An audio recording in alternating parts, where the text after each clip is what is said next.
Brigadier General Bob Hedelund. I'm the Commanding General of the Marine Corps Warfighting Lab. We are looking at operations in Afghanistan, and while we are still in Iraq, we knew that that mission was coming to an end, and realized that the infrastructure in Afghanistan is not as mature as the infrastructure was in Iraq.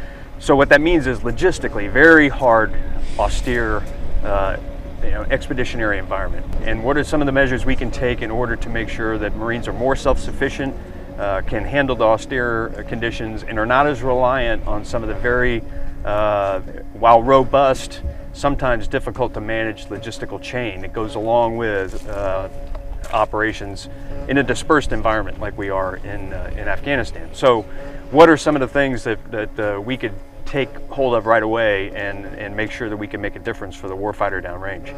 And we thought that probably in that area, what is the energy requirement that Marines need? What kind of battery support do they need? How many generators do they need? What is all that goes into that?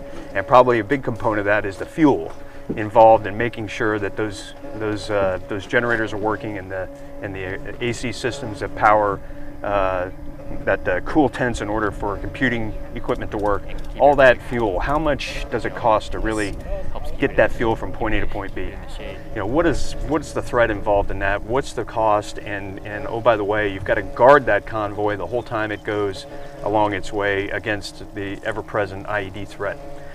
And if you've got Marines guarding that convoy, and God forbid it get hit by an IED, then what are the wounded, what are the deaths involved in that, and really, are we really utilizing those Marines and that capability the way we should? So we started thinking about that and said, okay, where are some places where we can immediately make an impact? And I think that's where you see the emphasis on energy, the emphasis on water, and the emphasis on shelter.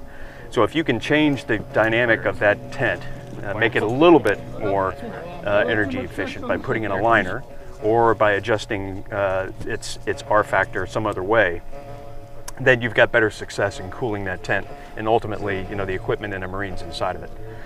So, thus reducing the fuel requirement, thus reducing the number of convoys that have got to carry that fuel, thus reducing the risk to Marines. So it's a pretty complex equation. And it's not merely because the Marine Corps loves the environment, which we certainly do, but it's got to have benefit to the warfighter, and that's really where we're trying to make it a big difference.